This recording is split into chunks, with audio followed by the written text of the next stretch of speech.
Bonsoir. Nous voici câblés et cadrés.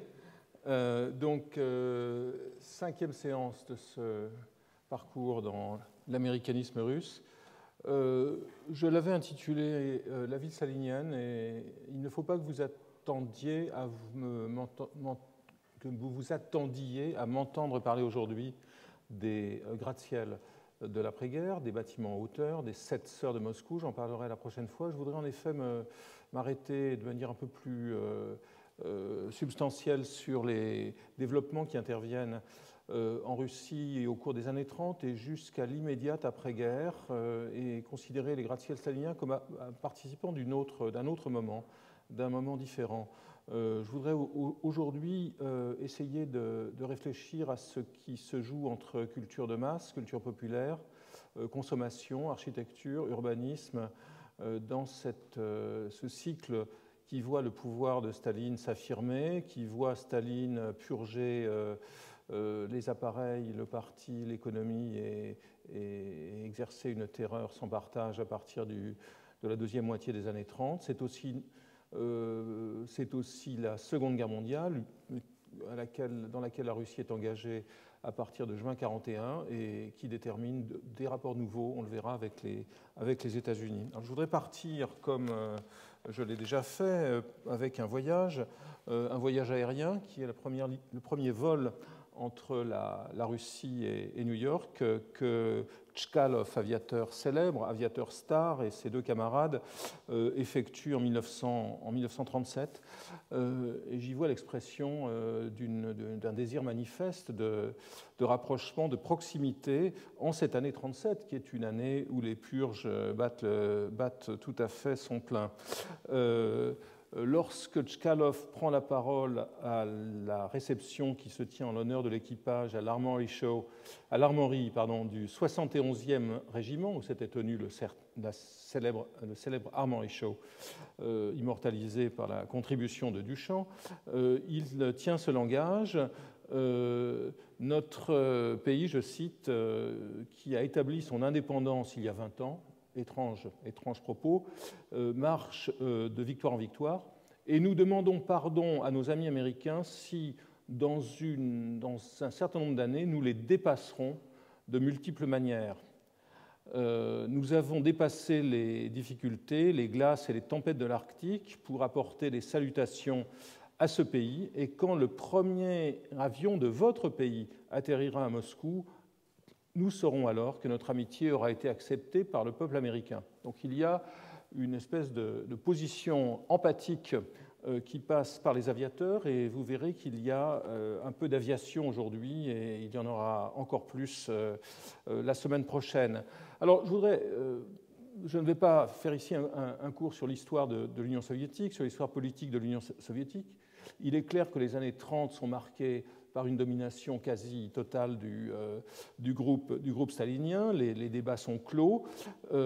C'est aussi une période de changement considérable en matière sociale, en matière culturelle, avec l'industrialisation, le mouvement de millions de paysans vers les villes et la mise en place d'un système économique et politique basé sur la contrainte étatique. Toutes les utopies coopératives sont balayées, et basé aussi sur un unanimisme idéologique qui marque une rupture très nette avec la NEP et avec le premier plan quinquennal. Y a-t-il dans ce contexte véritablement une ville stalinienne ? Elle est, si je puis dire, en construction. Elle s'élabore au travers des concours, au travers des projets, en rupture à la fois avec les modèles pré-révolutionnaires et les discours des années 20. Et il faut noter la permanente ambiguïté dans la relation à l'Amérique. J'ai déjà souligné les différenciations qu'il faut faire entre américanisme, phénomène culturel de l'ordre des représentations, et américanisation, transformation concrète des territoires, des villes et de la production. Les années 30 restent une période d'américanisation assez poussée dans beaucoup d'aspects, et des aspects surprenants. En matière d'américanisme, les choses sont plus complexes. Une sorte d'anti-américanisme assez fort apparaît, qui constitue le double, l'ombre qui suit l'américanisme positif en tout point.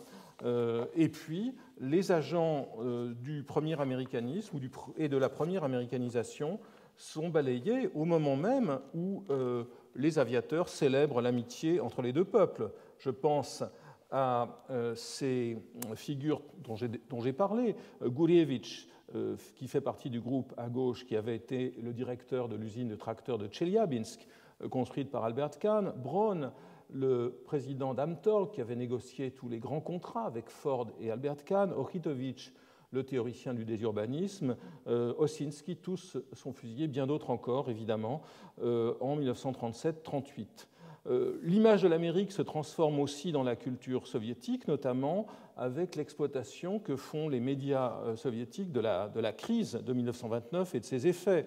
Je me souviens, et c'est pour ça que je présente ce livre dans sa version française, d'un petit opuscule d'un historien de l'art, Mikhail Ilin, mais qui était un plumitif très prolifique, et qui a publié un livre sur le plan en Russie, qui a été publié en français, vous le voyez ici, et puis en anglais et en allemand.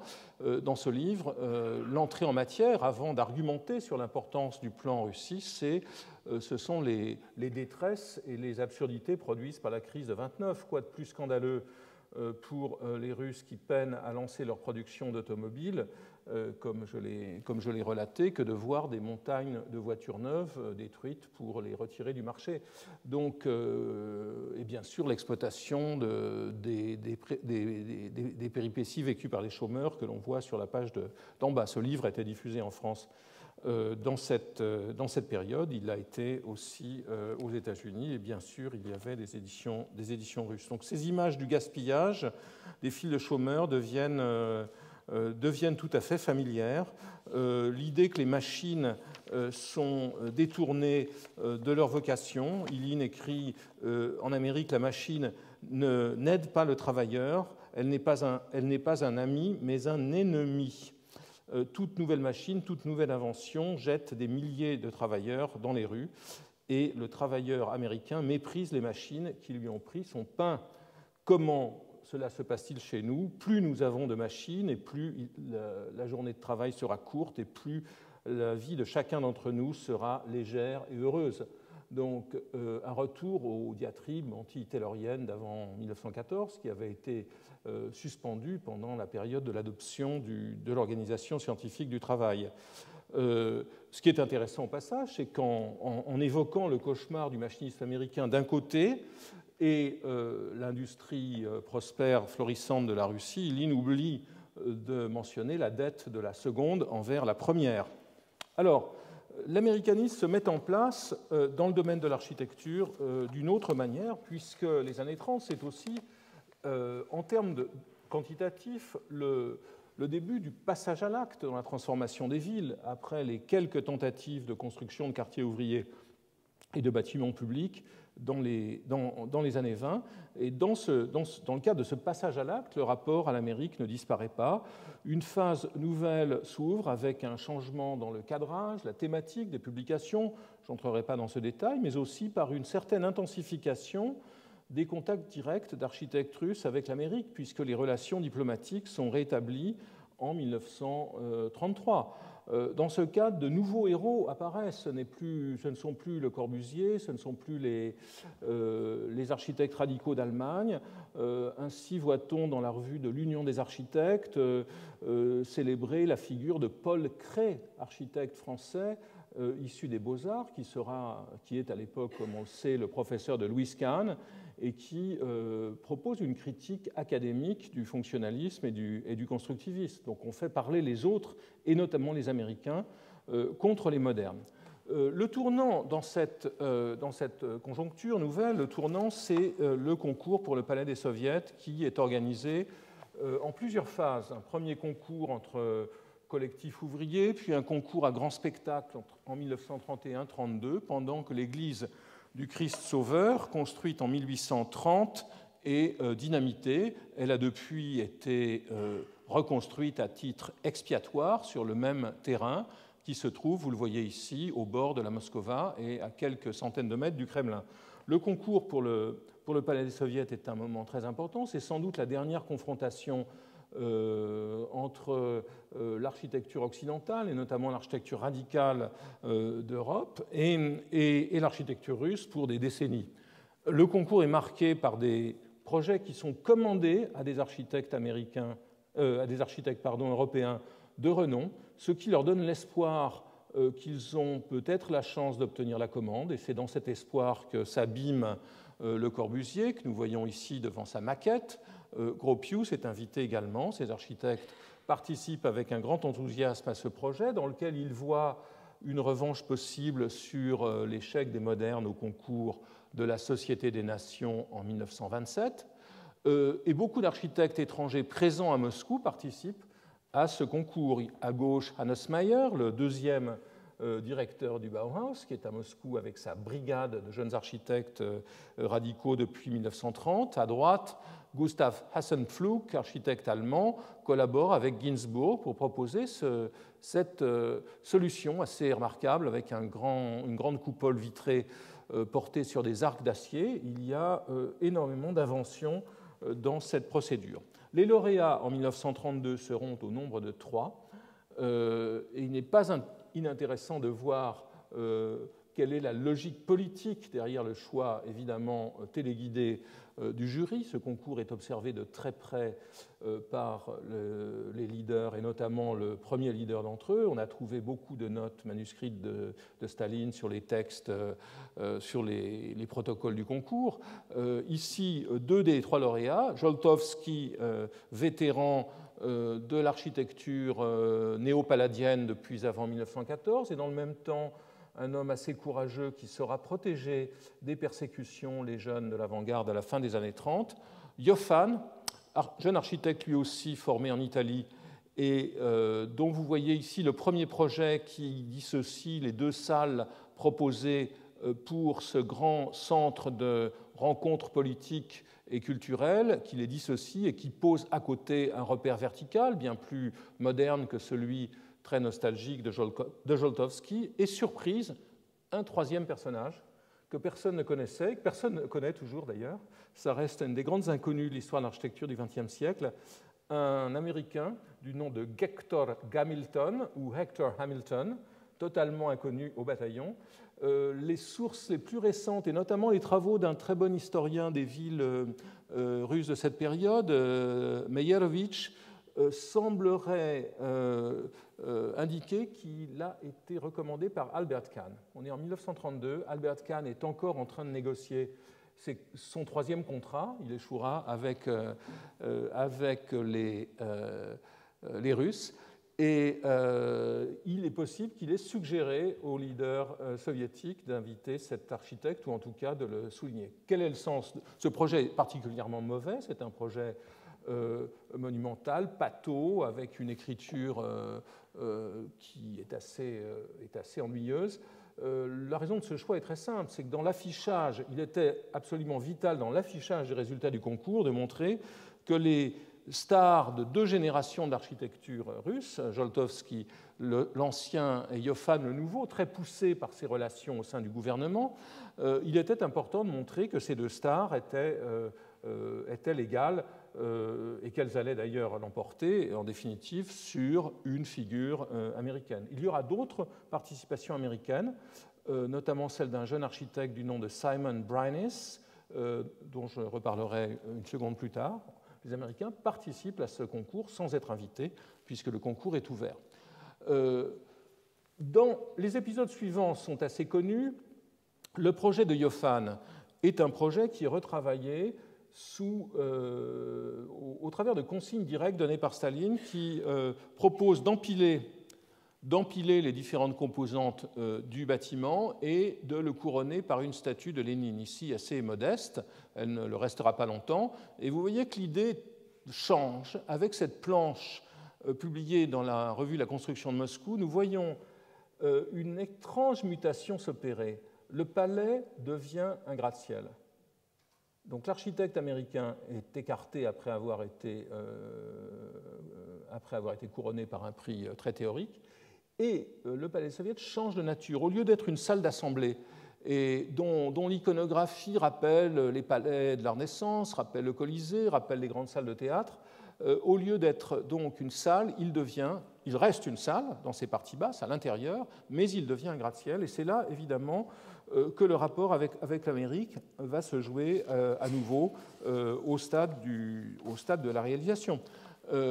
Vous voyez ici une des versions, il y en aura de multiples, puisque ce bâtiment restera à l'étude pendant pratiquement 15 ans, une des versions qui nous montre comment, progressivement, ce gratte-ciel, par une sorte de mouvement télescopique, est devenu de plus en plus haut, et la statue de Lénine encore plus haute, elle aussi.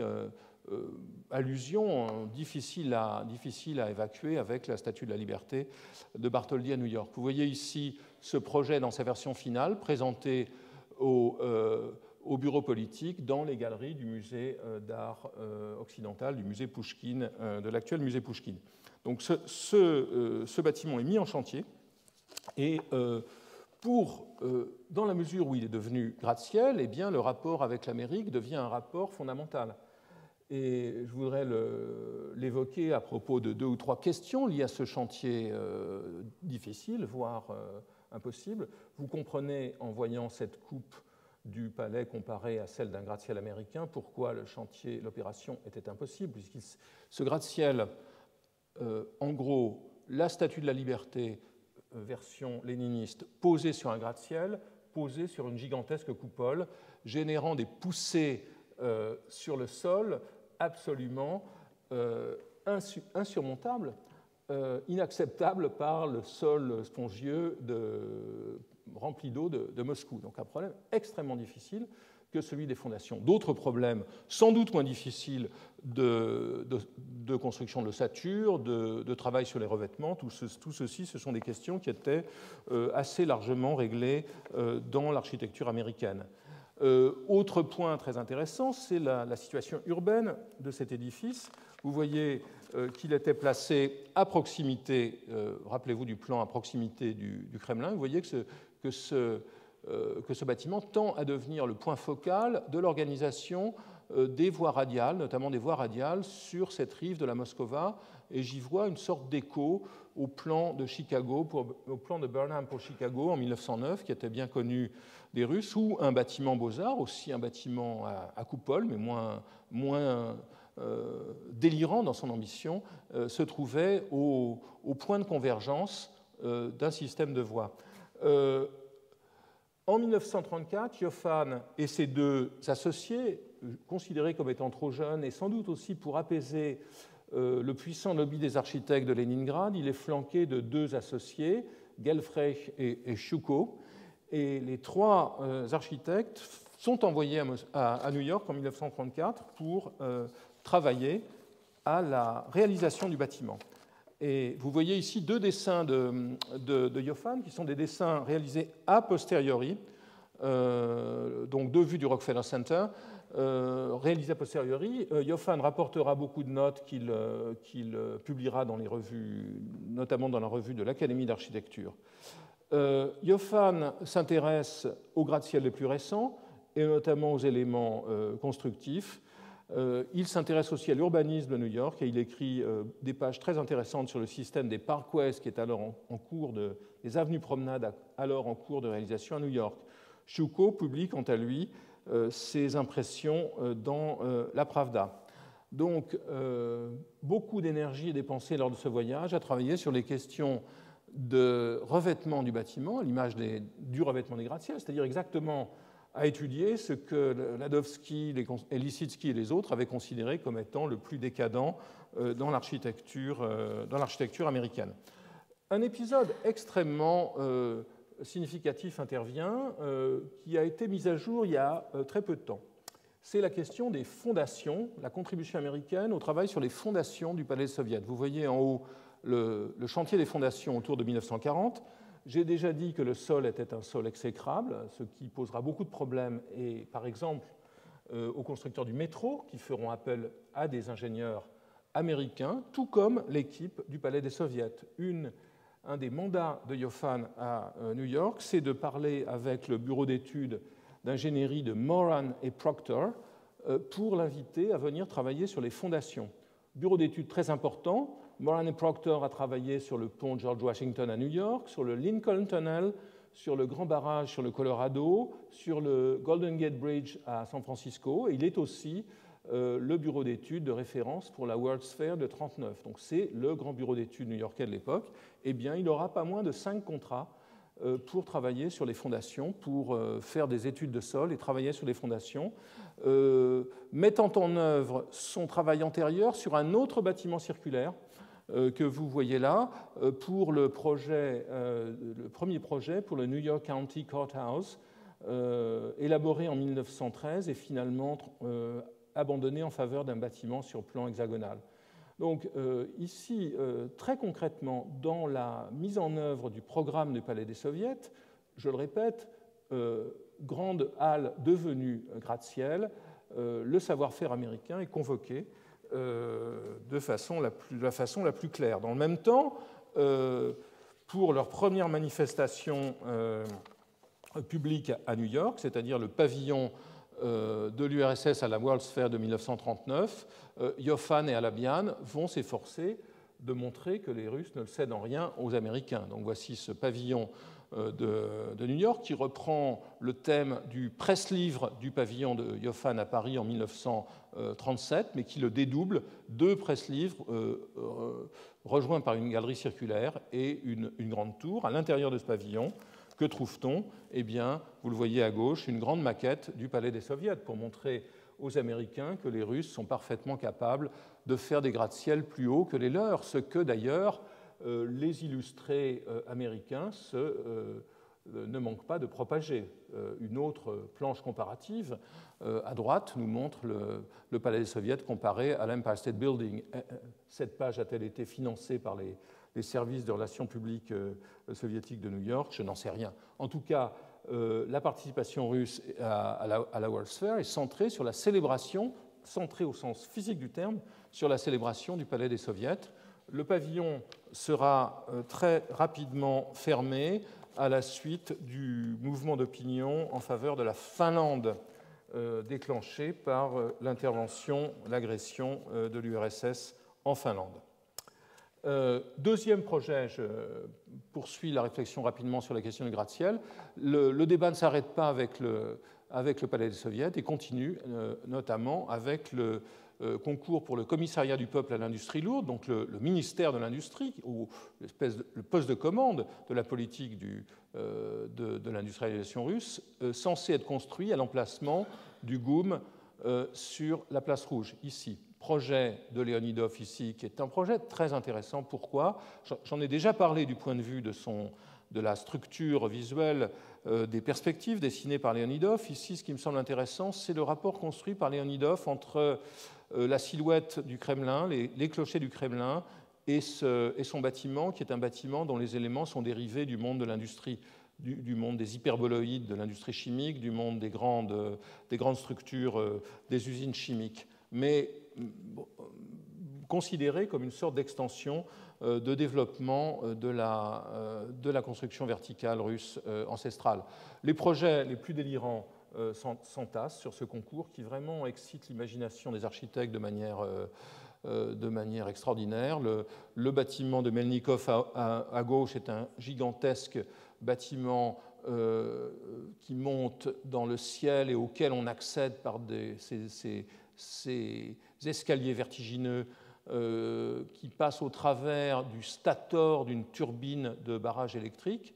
Le projet de Fomin le voit pris au dépourvu, lui qui était le partisan d'un dorique prolétarien mesuré, il se voit contraint dans cette ambiance à développer à l'infini son langage classique. Enfin, les frères Viestin travaillent sur le thème de l'inspiration industrielle et finalement imaginent de dresser sur la place Rouge soit 4 hauts fourneaux, bâtiments qui sont des hybrides entre une batterie de hauts fourneaux et un fragment de skyline américaine, soit finalement un grand bâtiment, un grand gratte-ciel qui lui aussi est informé plus par les édifices industriels que par les gratte-ciels art déco de New York. Les discussions pendant ce temps-là sur le gratte-ciel continuent. Et ici, je voudrais m'arrêter sur quelques éléments du discours qui se déploie dans la Moscou des années 30. D'une part, la discussion de l'architecture américaine qui devient toujours à distance une discussion plus nuancée, c'est notamment celle qu'introduit David Harkin, historien de l'art, auteur d'un premier livre sur l'architecture de l'Occident contemporain en 1932 et qui traduit en 1936 le premier livre de Lewis Mumford. Lewis Mumford, critique, sociologue américain, new-yorkais, extrêmement critique vis-à-vis de la politique des gratte-ciel, et c'est pour cela que ce livre est publié par Harkin. C'est pour ça qu'Harkin obtient qu'il soit publié. Il discute dans ce livre, et il fait l'éloge de la culture architecturale des États-Unis.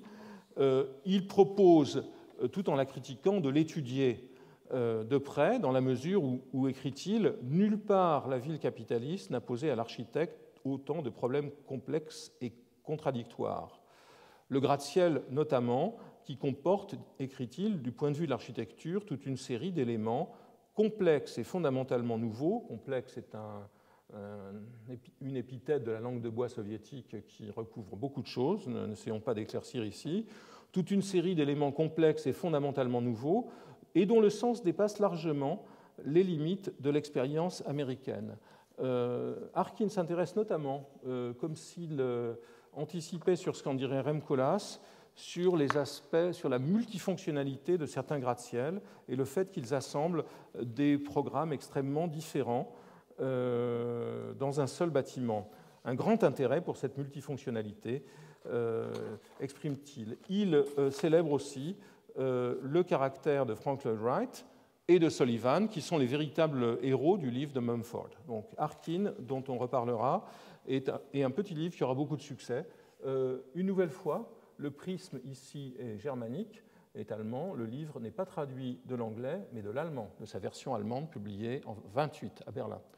Les revues d'architecture travaillent aussi à continuer à propager une image de l'Amérique, notamment cette revue, L'architecture à l'étranger, qui est publiée pendant à peu près 2 ans, au moment où le débat sur l'architecture n'est pas en train de se verrouiller complètement. Hannes Meyer, dont j'ai déjà parlé, fait partie de la rédaction, et cette revue discute très sérieusement les nouveaux gratte-ciel, et notamment le Rockefeller Center, de façon assez technique. Elle ouvre ses colonnes aussi à notre vieil ami Oltarjewski, dont j'ai parlé la dernière fois, qui est rentré des États-Unis, mais qui écrit des textes pertinents dans cette revue. Enfin, le gratte-ciel est discuté comme système urbain. Et je voudrais m'arrêter très rapidement sur ce point. Dans un livre de 1934, Alexei Choussev, architecte éclectique, fin politique dont j'ai déjà parlé, et un complice, commente l'ensemble des projets publiés en 1929 par Hugh Ferris, dessinateur d'architecture à New York, sous le titre La métropole de demain. Et vous voyez le sens de cette analyse. Choussev souligne l'intérêt du projet de Ferris, qui imagine que la métropole de l'avenir aura 3 centres différenciés. Un centre qui sera celui des affaires, on est aux États-Unis, un centre qui sera celui de la science, et un centre qui sera celui des arts. Donc l'idée d'une ville multipolaire, chaque pôle étant matérialisé par un gratte-ciel dominant autour desquels des bâtiments secondaires viennent s'agglutiner. Regardez bien cette image, regardez bien ce texte, car il énonce le programme urbain, non pas le programme architectural, mais le programme urbain des gratte-ciel, des immeubles en hauteur qui seront réalisés après 1945, après 1947 à Moscou.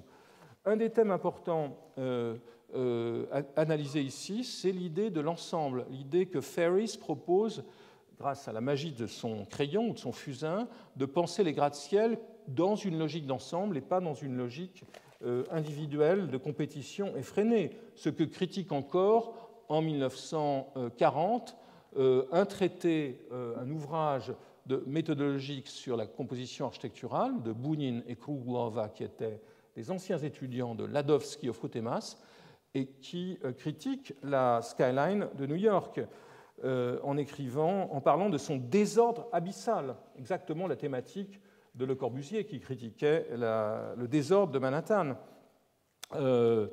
Les gratte-ciel de ce pays qui n'a pas de tradition artistique, d'après eux, les États-Unis ne sont pas corrects architecturalement, car ils ne sont pas proportionnés selon les principes formulés à la Renaissance par Alberti pour les campanili, pour les clochers italiens. Donc pour eux, la silhouette de la ville américaine, qui est tout à fait nouvelle, a commencé à se former pendant une période de régression fortement marquée de l'urbanisme en tant que création artistique. Les villes d'Amérique n'ont pas de patrimoine artistique. Dans les formes de construction utilisées par les gratte-ciel, l'ingénierie l'emporte sur l'architecture, dans la mesure où la première sert d'arme aveugle à la conjoncture capitaliste. Ceci est écrit au moment où les ingénieurs américains tentent de construire le palais des Soviets. Tout ceci témoigne de ce que dans les villes capitalistes d'aujourd'hui, le problème de la silhouette urbaine n'a aucune perspective créatrice. Donc, considération totalement négative. Mais au même moment, 1940, Iofan, donc l'architecte du palais des Soviets, écrit quant à lui, dans une rencontre nationale de l'Union des architectes, il y a des villes remarquables comme Leningrad ou Venise qui sont implantées sur des sites plats. Comment leur silhouette a-t-elle été formée? À Venise, en premier lieu, par les campaniles et à Leningrad par les flèches. Il en est allé autrement à Moscou et à Rome, où les architectes ont utilisé les différences de relief du site urbain. Dans une ville comme Moscou, nous devons utiliser et les différences de niveau et les immeubles en hauteur. Là aussi, vous voyez en termes de profil l'idée d'un programme de gratte-ciel se dessiner avant la Seconde Guerre mondiale. Alors, au cœur de ce moment, de cette conjoncture de construction du système stalinien, le plan de Moscou de 1935 est extrêmement important. Il a été largement diffusé et finalement pas si bien analysé que cela. Nous attendons que le beau travail d'Elisabeth Essayane soit publié sur ce thème. Et je ne me permettrai pas de voir dans ce plan de 1935 qui dessine une ville à la fois radiale avec de grandes voies convergeant vers le centre et concentriques, composées d'anneaux, je n'y verrai pas de manière maniaque, obsessionnelle, un projet américain. Il y a des composantes américaines, mais il y a aussi des composantes françaises, le spectre d'Haussmann, viennoise, l'idée d'une Ringstrasse monumentale. Il y a aussi des échos d'urbanisme à Berlin, notamment ce projet du concours de 1910 à Berlin pour l'extension de la capitale allemande, qui imagine ces grands coins de verdure que l'on voit se matérialiser à Moscou, ces grandes structures vertes qui vont de la périphérie vers le centre en découpant la ville en parts de tarte, pourrait-on dire. Donc il n'y a pas que de l'américanisme, mais il y a des éléments américains malgré tout. Il y en a aussi dans le système des parcs. Voici la partie sud-ouest du plan, le palais des Soviets et le Kremlin ici, le palais des Soviets. Vous voyez le développement de ces voies, notamment la création d'un système de parcs qui inclut le parc Gorky ici et qui continue vers les monts des oiseaux. Dans cette réflexion, les expériences américaines sont convoquées, par exemple, dans ce manuel d'architecture et d'urbanisme des jardins de Luntz, qui revient sur le Jackson Park, construit par Olmsted à Chicago en 1800 pour l'exposition de 1893. Et c'est dans cette logique que le parc Gorky se situe dans un programme d'aménagement qui s'appuie sur les premiers bâtiments créés pour l'exposition agricole de 1923.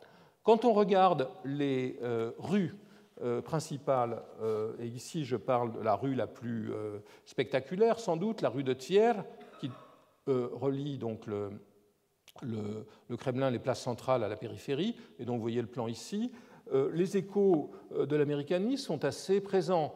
Je les vois, par exemple, dans le dessin de certains grands bâtiments, grands îlots.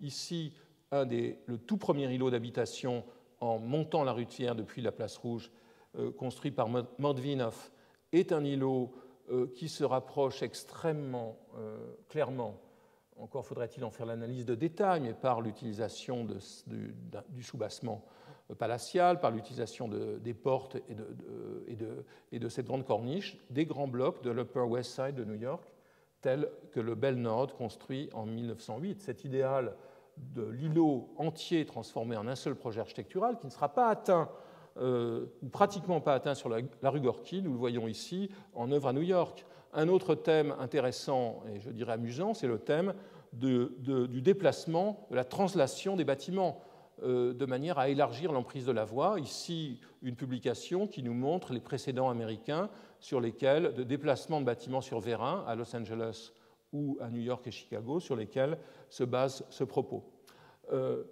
J'ai parlé d'Oltarjewski. Le voici revenu à New York. Donc, Oltarjewski, cet architecte américain cet architecte russe, qui avait passé une dizaine d'années à New York, dans une position d'enquête architecturale et sans doute d'enquête sur d'autres aspects de la civilisation américaine.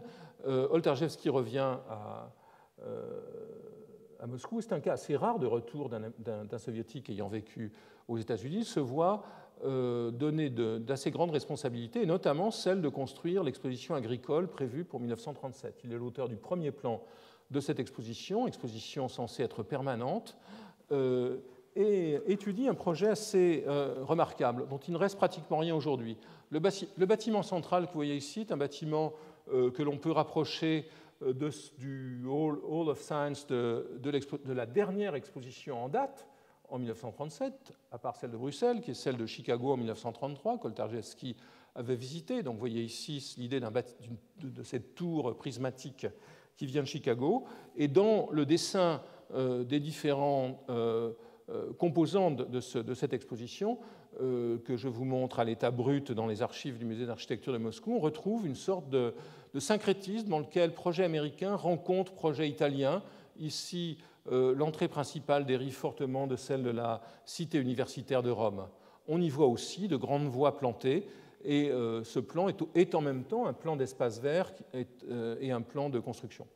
En 1937, toute l'équipe du commissariat du peuple à l'agriculture qui était responsable de cette exposition est arrêtée, et le commissaire du peuple Tchernov, qui s'occupait également des expositions, est rapidement jugé, fusillé. Donc le client disparaît, toute l'équipe du commissariat du peuple à l'agriculture est soit fusillée, soit déportée. C'est le cas d'Oltarjewski, qui va donc passer, à partir de ce moment-là, quelques années à Vorkuta, où il deviendra l'architecte en chef, pratiquement l'architecte en chef de la ville. Donc nous voyons cet architecte doté de son expérience new-yorkaise, dont j'ai parlé, à l'œuvre pour imaginer les centrales électriques à gauche, les bâtiments administratifs de la mine, les très élégants bâtiments des administrations de ce qui est une des capitales du Goulag. Donc c'est un épisode dans lequel les savoirs américains ne sont pas directement mobilisés par Oltarjewski, mais nous montrent quel est le caractère sinueux de certaines des trajectoires des héros de l'américanisme. Dans le même temps que Oltarjewski prend le train pour Vorkuta, Frank Lloyd Wright prend l'avion pour Moscou. Et ce moment est un autre moment structurant dans l'architecture russe de cette période. Wright est invité au Congrès des architectes de 1937, congrès dont la préparation a été très laborieuse. Initialement, un nombre très important d'architectes américains était censé venir. J'ai retrouvé beaucoup de noms dans les listes successives qui ont été faites pour les invités de ce congrès. On y trouve notamment le nom de Neutra de Los Angeles, mais aussi celui de Lamb, l'architecte de l'Empire State Building. Finalement, Wright arrive et se voit salué par Yoffan, par son camarade Alabian, assez triste personnage, et par Harkin, dont j'ai parlé, le traducteur du livre l'éditeur du livre de Mumford. Vous voyez cette scène très bucolique dans les archives d'Harkin de Frank Lloyd Wright faisant une partie de campagne dans la périphérie de Moscou. Wright prend la parole au Congrès. Il avait été poussé à faire ce voyage par son épouse Olgivana, serbe, disciple de Gurdjieff et très russophile. Et il y a donc des liens assez affectifs très intenses entre lui et la Russie, et des liens qui dureront pendant le reste de sa vie d'ailleurs. Wright fait un discours très ému au Congrès et se permet, bien qu'il ait des rapports cordiaux avec Yoffan, de critiquer le palais des Soviets et sa statue géante, disant, je cite, « Ce palais qui n'est, je l'espère, qu'une proposition, n'est bien que si nous y voyons une version moderne de Saint-Georges terrassant le dragon, c'est-à-dire Lénine arrachant son dernier souffle à un gratte-ciel capitaliste. Wright est totalement opposé au gratte-ciel, sauf au sien, bien sûr, mais à l'accumulation des gratte-ciels. Et son discours est un discours très, très, très puissant, qui est évidemment censuré dans la version qu'en publie le lendemain la Pravda. Alors, un petit épisode du côté de la culture de masse. J'ai parlé du cinéma et de la pickfordisation de la culture de masse russe dans les années 20. Le phénomène se reproduit et s'étend dans les années 30, notamment au travers des films de Grigory Alexandrov, qui avait été à Hollywood avec Eisenstein, mais qui en revient avec des projets très différents, avec des projets culinaires, pour utiliser le terme de Bertolt Brecht, qui sont des comédies musicales. 1934, Les Joyeux Garçons, sous-titré comédie de jazz, jazz comédie. Vous voyez ici un des plans du film qui nous montre le music hall où séjourne un orchestre américain en tournée en Russie. Encore plus clair et plus complexe, le film de 1936, Le Cirque, qui raconte l'histoire d'une jeune américaine qui se réfugie en Russie car elle a eu un enfant noir et a été chassée de chez elle. Donc des films qui sont menés sur un tempo de jazz et qui ont un succès considérable, qui resteront vraiment, le terme est totalement adapté dans ce cas, des films cultes jusqu'à la fin, jusqu'à aujourd'hui dans la culture russe. Et autre expression de la dualité, le jazz est donc célébré comme divertissement, mais dans le même temps, il n'est pas question que le jazz croise la musique sérieuse, puisque vous savez qu'une des critiques les plus féroces faites contre la Lady Macbeth de Mzensk de Shostakovich, qui est créée en 1934 à Moscou-Leningrad, et qui est considérée comme un exemple de Meyerholdisme, une des critiques est la présence d'échos du jazz.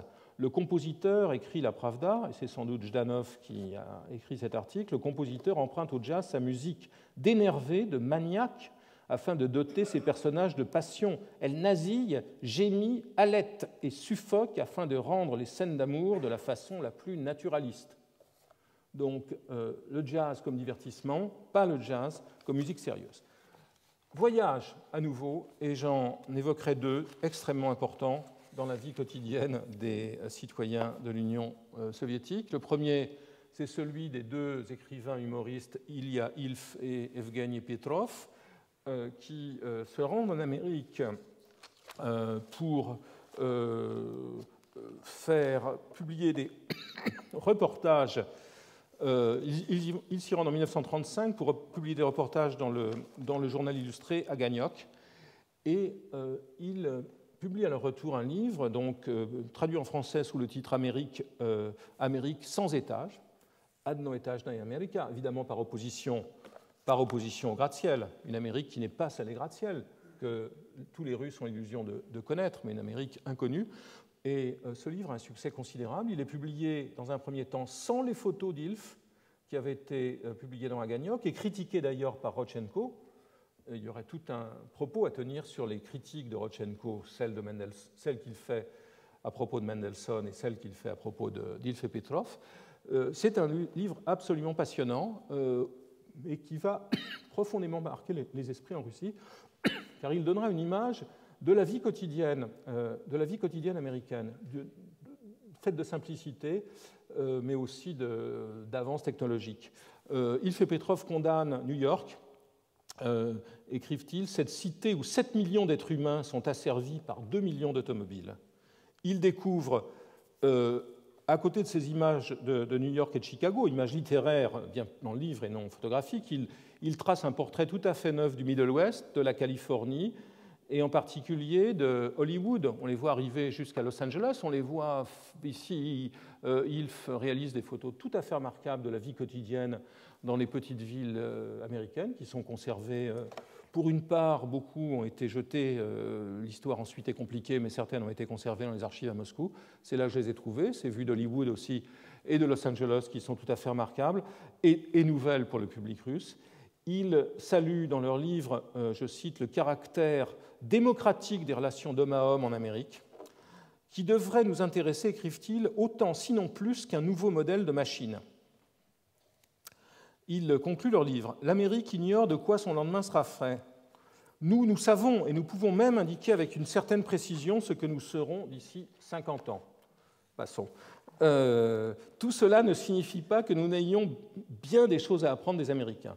Nous nous y efforçons d'ailleurs, mais d'une manière trop épisodique et trop unilatérale. Il ne suffit pas d'étudier les automobiles, les turbogénératrices et les appareils de radio, il faut aussi observer de très près le comportement des ouvriers, des ingénieurs, des administrateurs, de ces derniers surtout, des cadres, car si nos stakhanovistes dépassent les normes des ouvriers américains, si beaucoup de nos ingénieurs ne le cèdent en rien à leurs confrères d'outre-Atlantique, les administrateurs de notre économie sont encore loin d'égaler ceux d'ici en précision et en ponctualité. Il est remarquable qu'en 1936, Ilfe Petrov s'adresse à Staline et lui envoie une lettre qui est une sorte de recommandation à propos de l'Amérique. Ils décrivent le confort qu'on rencontre dans les coins les plus perdus des États-Unis, c'est une lettre absolument surréaliste, dans laquelle ils racontent leurs aventures au fond du Midwest où ils trouvent des maisons avec des réfrigérateurs et des postes de radio. Et il conclut en disant, lettre à Staline, nous comprenons que l'amélioration du niveau de vie passe par l'augmentation de la production de biens pour la consommation la plus large et par l'amélioration de ces biens, mais la question du goût, du développement du goût chez les gens qui construisent jour après jour une vie nouvelle, nous semble aussi jouer un rôle important. De ce fait, des voyages bien organisés en Amérique des responsables du parti pourraient faire beaucoup de bien au pays. Alors, voyage bien organisé, c'est le suivant, c'est le voyage que fait Anastas Mikoyan, membre permanent pendant des décennies de la direction du Parti soviétique. On dira de lui qu'il a réussi à survivre politiquement de Ilitch à Ilitch, de Lénine à Brejnev, sans infarctus ou paralysie. Donc c'est le symbole même de la longévité, du leadership soviétique. Mikoyan est envoyé en mission à New York en 1936 pour enquêter sur l'alimentation. Il est en effet l'éponyme du combinat de viande de Moscou. Il est le commissaire du peuple à l'alimentation et il mène une enquête qui va aboutir à une nouvelle vague d'importation industrielle des États-Unis en Russie. Cette fois-ci, ce ne sont plus des chaînes de montage de tracteurs, des aciéries, des usines chimiques, mais ce sont des chaînes de production alimentaire qui sont, après les premières qui avaient été des chaînes de fabrication de pain, qui sont importées. Quelques publicités de l'administration de Mikoyan, du commissariat du peuple à l'alimentation, nous montrent ces nouveaux produits qui arrivent, produits par des usines achetées clés en main aux États-Unis, sur les tables et dans les assiettes des soviétiques, des saucisses bien industrielles que l'on attribue à Mikoyan, bien qu'il ait trouvé que celles des États-Unis étaient fort allemandes, des katliati, qui sont en fait des hamburgers. Mikoyan obtient de Staline la permission d'importer, je crois, 22 grilles qui sont installés dans les rues de Moscou et de Leningrad pour griller des hamburgers. Des produits industriels comme les glaces, qui n'étaient pas produites en usine, à gauche, comme la mayonnaise, sous-produit de l'industrie de la margarine. On a affaire là vraiment à une transformation de la culture matérielle en matière d'alimentation qui est directement liée à l'action de Mikoyan, dont tout montre ses souvenirs, mais aussi beaucoup d'autres témoignages, qu'il gérait de la manière la plus précise, la plus méticuleuse, jusqu'à la description des menus types de l'alimentation des familles. Et c'est directement en liaison avec ce voyage qu'est publié en 1939 et surtout en 1952 un livre qui sera le manuel de cuisine standard de la Russie pendant des décennies, le livre de la cuisine savoureuse et saine, qui montre cette image fastueuse de banquets sur ces pages d'ouverture et qui, à l'intérieur, présente de manière extrêmement architectonique, notamment ce paysage de glace à droite est assez étonnant, qui montre donc les produits qui tous dérivent, mayonnaise, glace et autres, qui tous dérivent du voyage d'études de Mikoyan, qui est géré dans tous ses détails par Staline, puisque Staline lui demande même d'emmener avec lui un ingénieur du nom de Krugman en qui il a particulièrement confiance. Donc c'est un travail vraiment de détail. Qui n'aboutira pas complètement. Mikoyan voulait importer en Russie des réfrigérateurs, et c'est directement Staline qui s'y opposera au nom de l'hiver russe. L'hiver russe est assez long et assez froid pour que l'on puisse se dispenser de réfrigérateurs, et les premiers réfrigérateurs ne seront pas produits, à part une très brève tentative, avant 1949 par l'usine d'automobile de Moscou. Ce qui est intéressant dans cette histoire, ce n'est pas tant la transformation de l'alimentation, c'est véritablement la création, le déplacement, la translation d'une filière industrielle, comme cela avait été le cas dans le champ de la production de tracteurs avec les usines d'Albert Kahn. Alors, je voudrais terminer en évoquant deux effets de la Seconde Guerre mondiale. D'abord, pendant la guerre elle-même, la très grande importance du système du pré-bail, Lend-Lease, ce système par lequel les États-Unis vont transférer des équipements à la fois vers l'Union soviétique, mais aussi vers la Grande-Bretagne, un ensemble d'opérations qui seront totalement décisives dans la victoire des Alliés. Vous voyez ici la carte des itinéraires que suivront, maritimes ou aériens, que suivront ces livraisons. Le pré-bail intervient alors que les Russes n'ont pas simplement importé des saucisses ou des usines de saucisses, mais aussi beaucoup de technologies aéronautiques. On peut dire qu'au milieu des années 30, l'URSS absorbe à peu près 20% des exportations aéronautiques des États-Unis, surtout des avions civils, mais faciles à transformer, des moteurs, les chasseurs russes qui équipent l'aviation républicaine espagnole ont des moteurs américains. Bref, il y a des rapports déjà très intenses dans le domaine de l'aviation, mais ils prennent une autre dimension lorsque des milliers, voire des dizaines de milliers d'avions transitent depuis les États-Unis vers la Sibérie, en passant par le Canada et l'Alaska. Vous voyez ici certains de ces avions, Aerocobra, surnommés Kobrushka par les aviateurs soviétiques, dont un des plus grands as de la chasse, Pokrishkin, qui remportera beaucoup de victoires aux commandes d'un de ces avions. Donc la présence de la technologie américaine a un sens très concret dans cette période avec la technologie aéronautique, avec la technologie de transport. Les camions Studebaker, les jeeps vont devenir un équipement standard pour l'armée rouge. Et quant aux industries militaires, eh bien, elles tourneront, par exemple, grâce à la production, grâce aux livraisons d'aluminium américain, puisque, par exemple, la grande usine d'aluminium de Zaporozhye était occupée par les Allemands. Donc, le pré-bail va inonder la Russie de technologies américaines, mais aussi va permettre à la Russie de survivre sur le plan alimentaire. J'ai trouvé dans les archives nationales de Washington la photographie du haut que je trouve assez amusante, qui nous montre une réception à New York en faveur de l'aide à la Russie, lors de laquelle vous voyez en haut cette espèce de gratte-ciel de pièces montées de pâtisserie, hein, autour de laquelle se congratulent ces officiers. Donc voilà, ça c'est le volet public, mais le volet matériel très concret, c'est l'exportation de millions de tonnes de viande en conserve qui vont vraiment être une des bases de l'alimentation de guerre en Russie. Après la guerre, les Soviétiques insisteront sur le fait que le pré-bail n'aurait représenté qu'à peu près 4% de la production industrielle des temps de guerre, mais les chiffres, qui sont d'ailleurs très variables, ne vont pas dans ce sens-là. Après la guerre, les Russes essayent un temps de demander la poursuite du pré-bail dans le cadre de la reconstruction d'un pays dévasté. Truman s'y opposera, car la guerre froide commence et les agissements soviétiques en Pologne le conduisent à interrompre cette politique.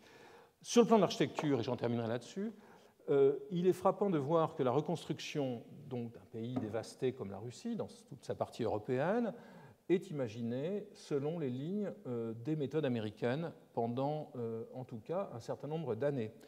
Et j'évoquerai ici plusieurs aspects de cette politique. Premier aspect, la réflexion au sein de l'Union des architectes. Les architectes sont évacués, se retrouvent à Chimkent en Asie centrale, où ils fantasment sur la reconstruction de l'Union soviétique après la guerre. Ils réalisent beaucoup d'études sur les expériences américaines. Ici, un livre de Rieger, ancien constructiviste, sur la construction des ensembles urbains aux États-Unis.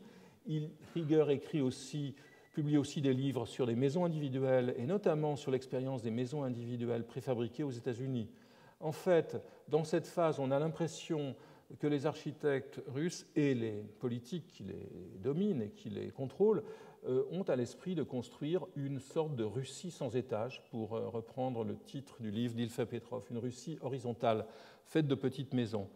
Les rapports avec les Américains sont particulièrement intenses, et notamment autour de 1944-1945. Vous voyez ici la page d'une revue de New York qui évoque une rencontre, une conférence russo-américaine sur la reconstruction qui est organisée par la Société américaine pour les relations avec la Russie, qui est animée notamment par Harvey Wiley Corbett. Corbett, c'est l'architecte new-yorkais, auteur de beaucoup de gratte-ciel, avec qui Olterjevski avait travaillé. Et dans cette phase, il est intéressant de voir beaucoup d'architectes russes correspondre avec Corbett et d'autres Américains. C'est le cas d'Alabian, c'est le cas de Viktor Vesnin, c'est même le cas du président de l'Académie des Beaux-Arts, Igor Grabar. Ils écrivent tous aux Américains, apparemment de manière concertée, pour leur demander des renseignements sur les méthodes de construction rapide aux États-Unis. Alabian demande des informations sur les standards en matière de zoning et d'urbanisme. Olterjevski, revenu du Goulag en 1943 à la suite de pressions américaines, s'adresse aussi à Corbett et lui demande d'intervenir sur ces questions et demande des renseignements sur la reconstruction. Donc il y a conférence à Moscou et aussi plusieurs projets d'exposition réalisés, en tout cas élaborés aux États-Unis. La plus importante est cette exposition qui est préparée donc par le Conseil national de l'amitié américano-soviétique sur l'exposition américaine, 40 planches qui sont envoyées à Moscou en 1945. On n'a aucune preuve du fait, aucun témoignage de sa présentation effective à Moscou. J'ai trouvé les traces de la discussion de cette exposition dans une des instances de l'Union des architectes. Aucune preuve du fait qu'elle ait été montrée. Cette exposition avait été élaborée par une série de critiques d'architecture et montrait donc les différents aspects de l'architecture américaine. La grande ville, évidemment le gratte-ciel. Ce sont des planches que j'en ai trouvées par hasard dans une bibliothèque américaine.